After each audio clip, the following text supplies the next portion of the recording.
Are you stuck? What about unhappy? Join Alena Chapman, author, mentor, and life coach for 30-minute moments as she challenges you to get out of the doldrum and start living your life to the fullest. It's time to celebrate that life with 30-minute moments.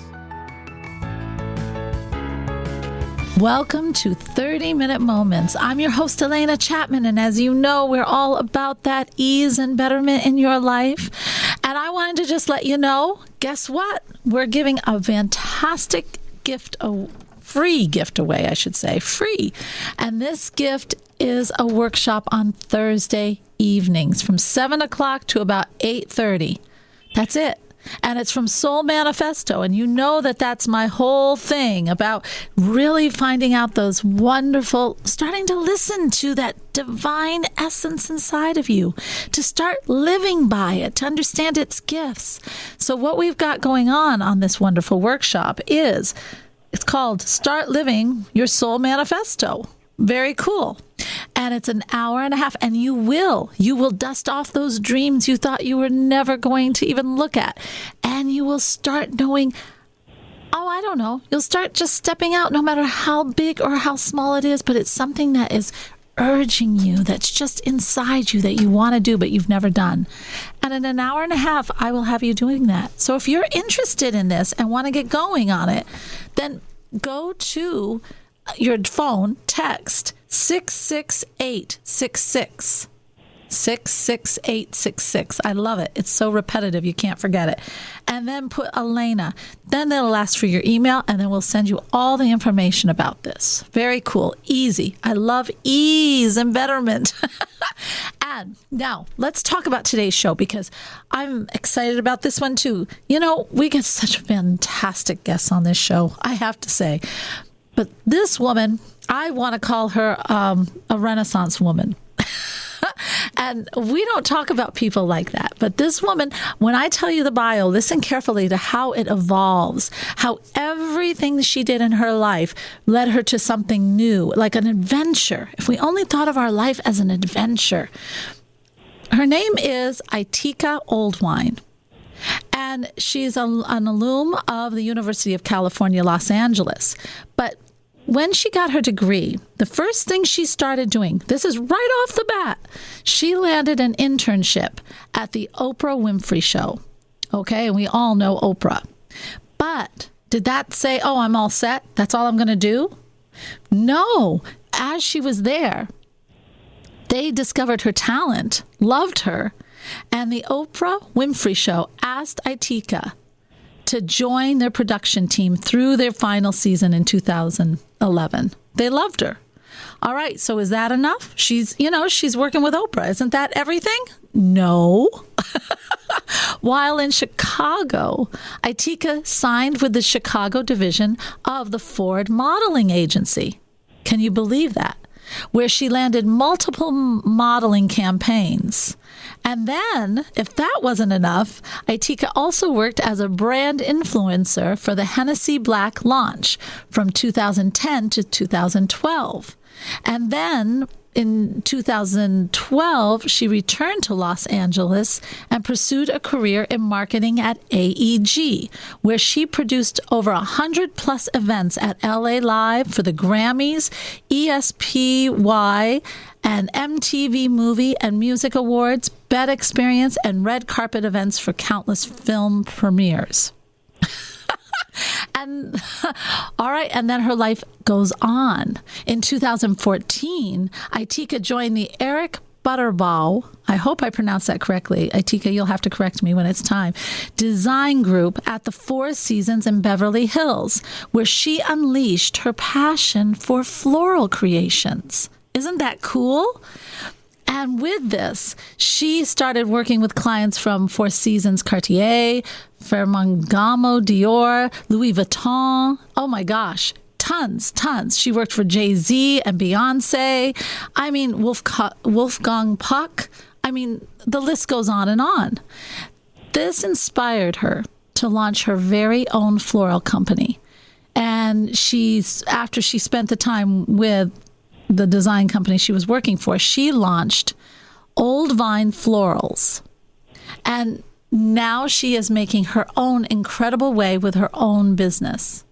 Now, all right, so we're going to talk about this. We're going to talk about how not only to bring that profitability in everything you do, but I really am interested in just all the evolution of our lives in our careers.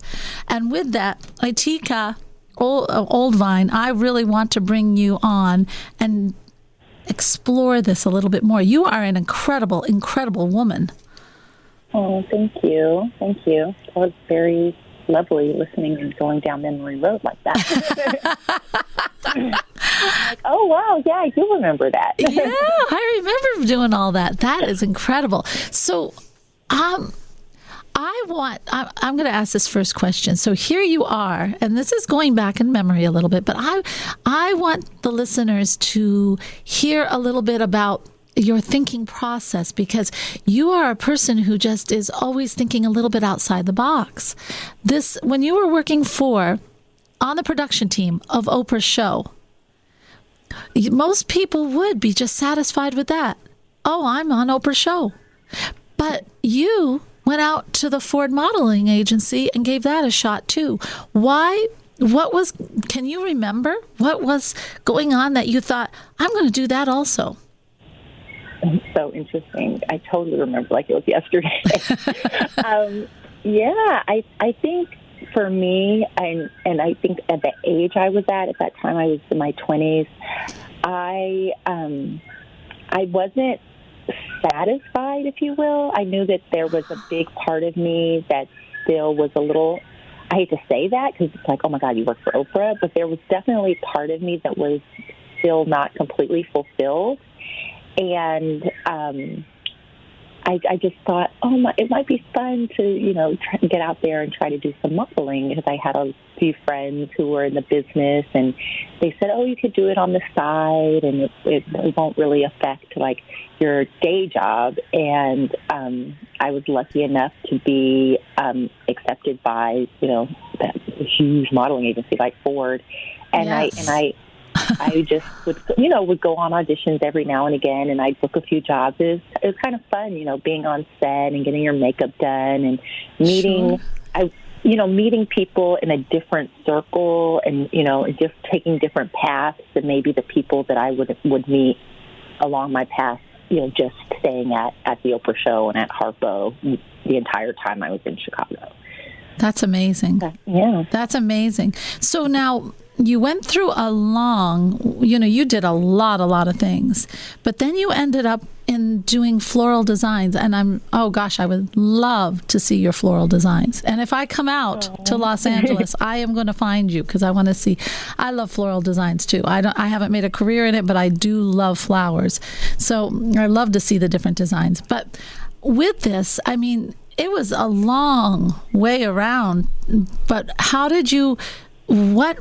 what was it like when all of a sudden you started designing the flowers?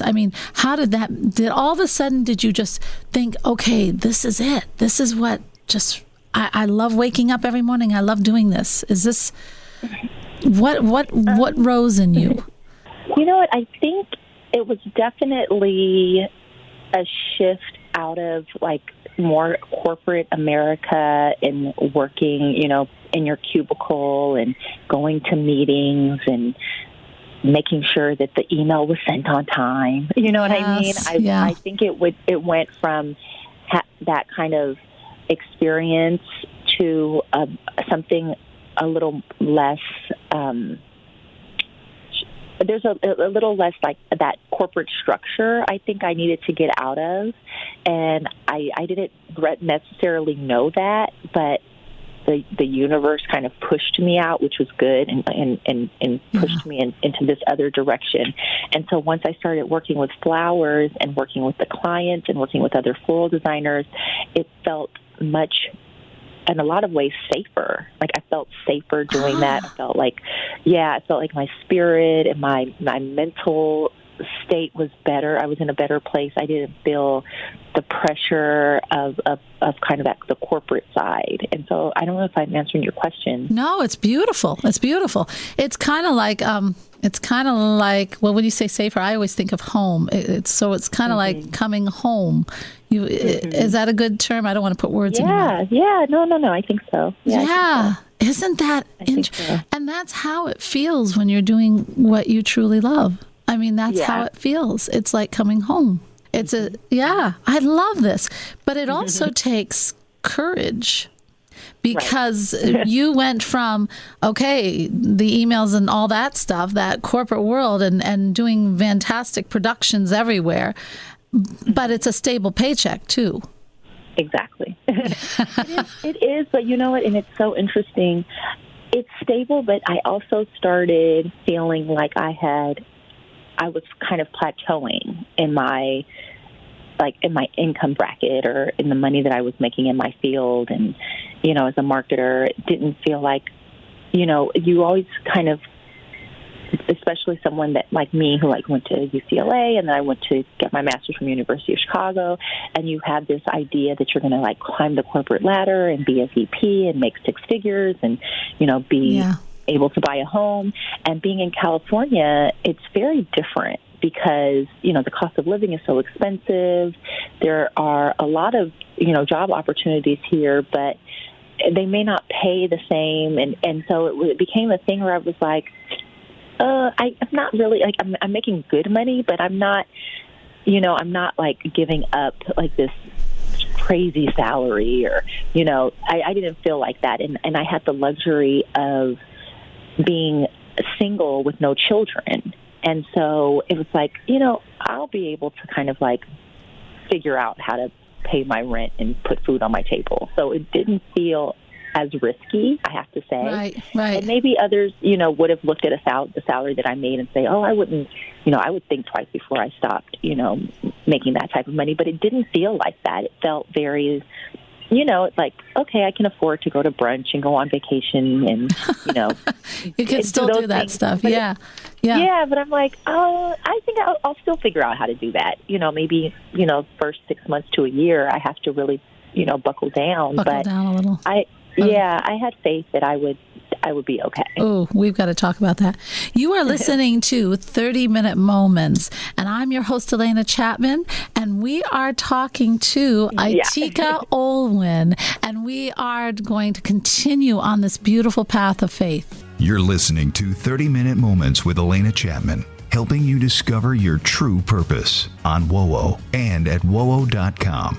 Hello, welcome back to 30-Minute Moments. I'm your host, Alena Chapman, and we're here with Itika Olwin and the fabulous journey she's been on.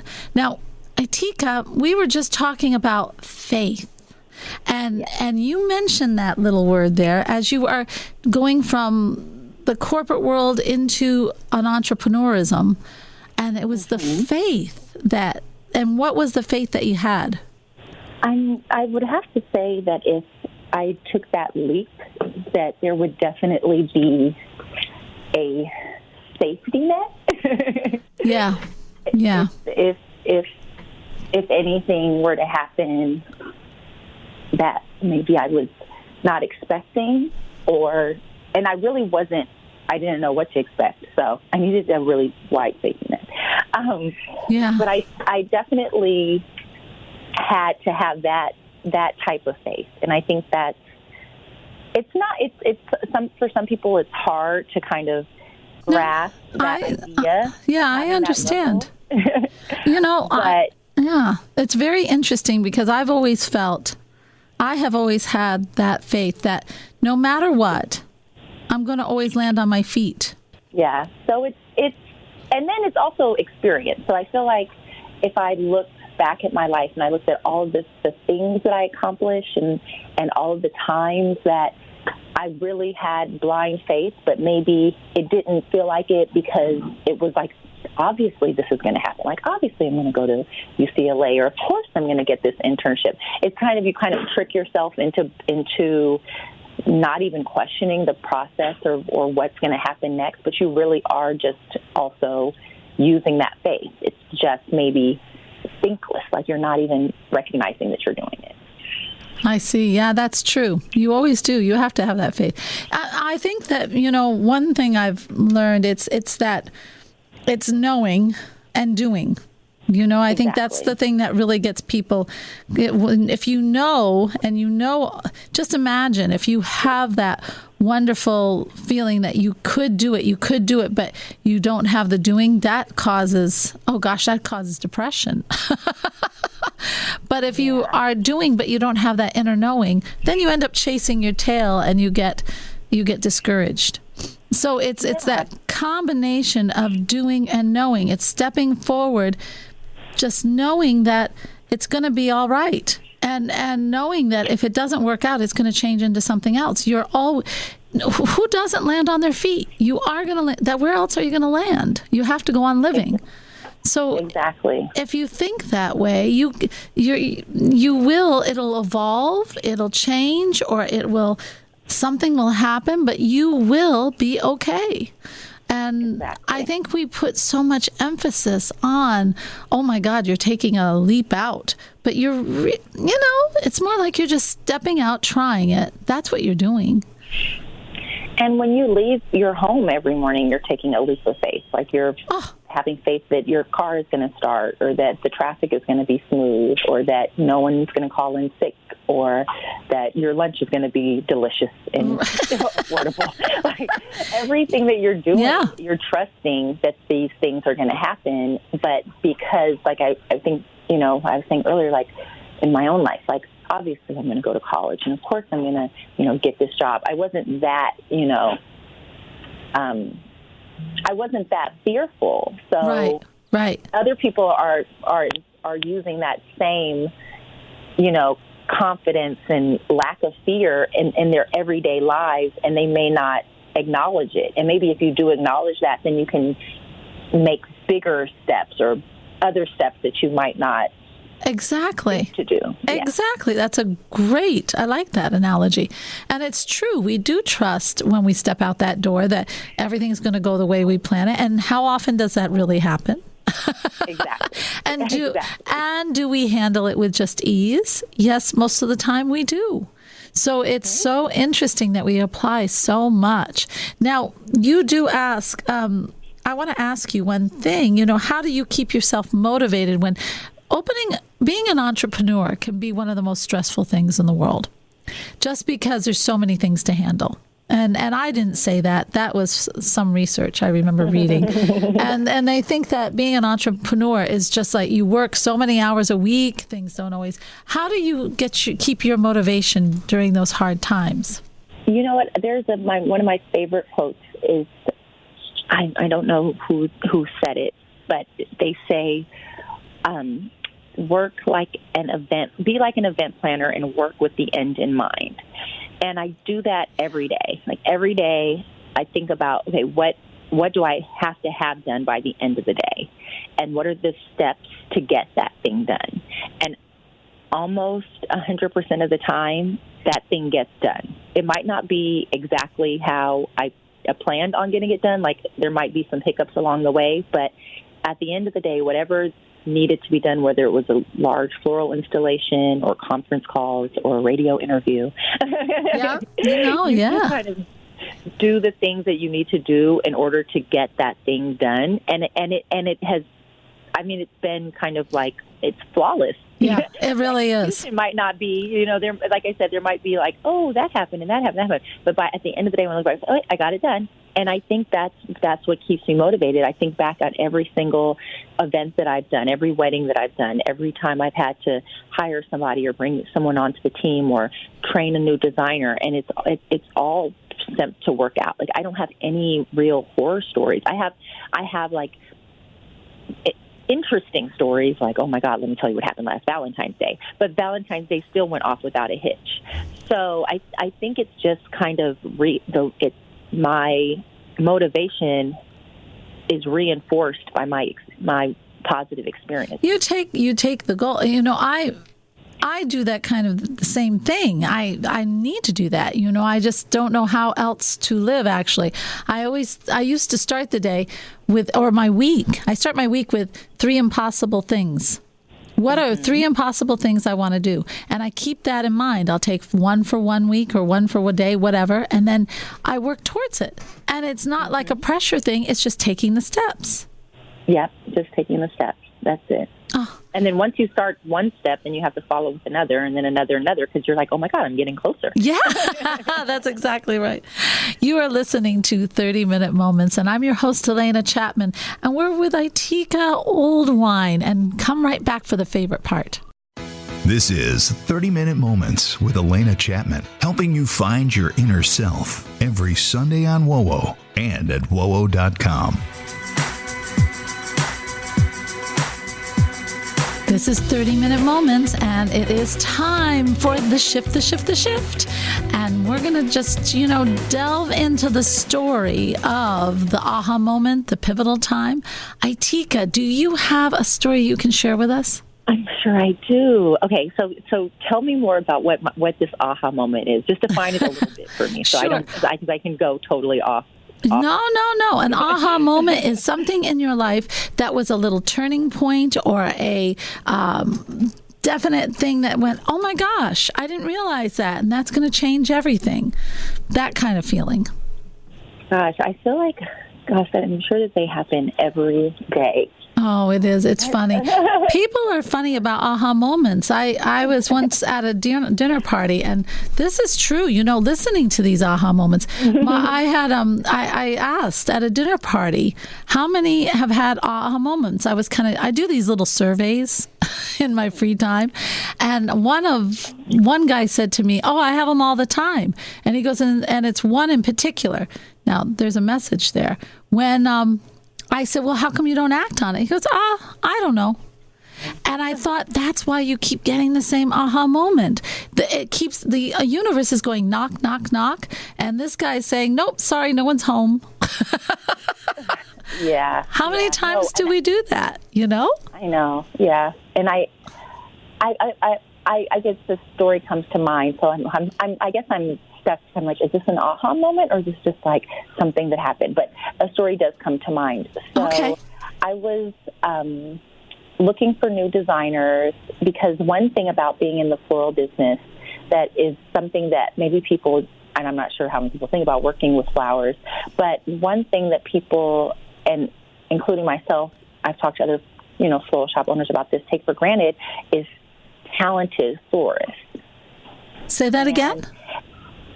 The one thing that we take for granted is being able to find talented floral designers. Yes. So you are always kind of in search for a good team and talented, dependable florists.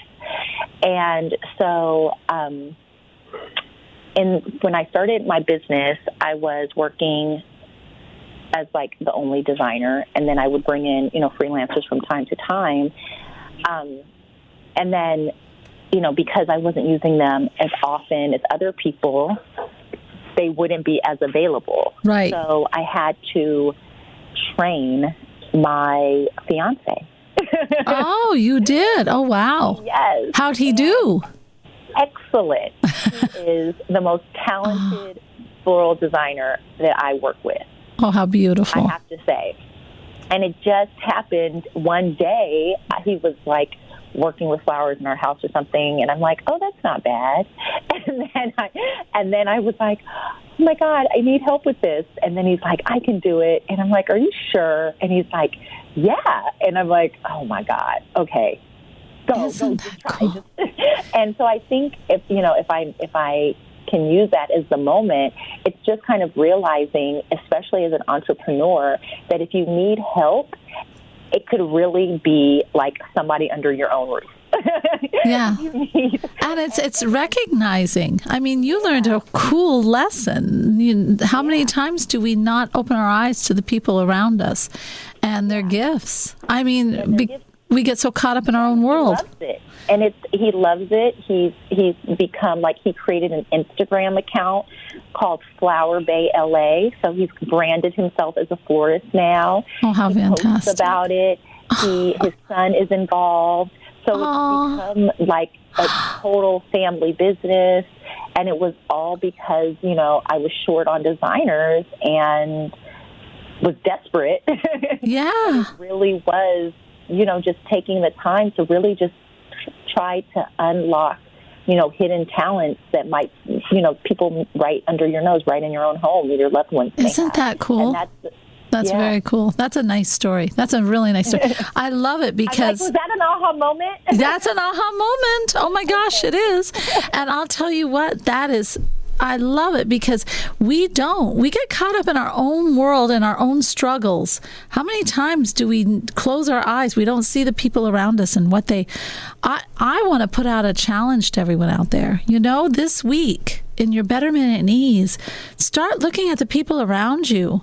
Really open your eyes to them. Open, because I bet you will discover things you never knew. Cool things. If we just, that is Itika, that's a really cool one. So if people, thank you. Oh, you're welcome. If people, I'm glad I was able to share that, and hopefully, other people will be able to take that into consideration when they're, when they feel like their backs are against the wall. It's like your husband might, be just the person you need, or a cousin, or a sister, or a neighbor, anyone. Yeah. Very cool. How do people reach you if they need help? Well, they want to learn more about the floral. They want to learn more about, whatever, taking those opportunities. Well, we're online, so we have our website. It's Old Vine with a V, Old Vine Florals, SFLORALS, oldvineflorals.com. So you can see some of our work, and a little bit of my story is also on my website. You can also email me directly. Our email is hello@oldvineflorals.com. Beautiful. And I'm also on social media. All my social media handles are Old Vine Florals on Instagram, Facebook, LinkedIn. I check all of my messages, my DMs. We have a chat on our website, so you can chat with us. Oh, wonderful. If you're ever in the Los Angeles area, our floral boutique is located at 132 West 7th Street in downtown LA. How fun. And we have a nice, cute little storefront, and, you can walk in and come and see us and say hi. I think that's fantastic. I just might do that. But I also want to get on your Instagram and just look at all the cool designs. So everyone out there, listen, step out and notice the people around you this week. I think that is a fantastic start to opening your heart to them. And as always, and thank you, Itika, for being on, and everyone out there, namaste. This has been 30-Minute Moments featuring Alena Chapman. If you missed an episode, download it now at wowo.com.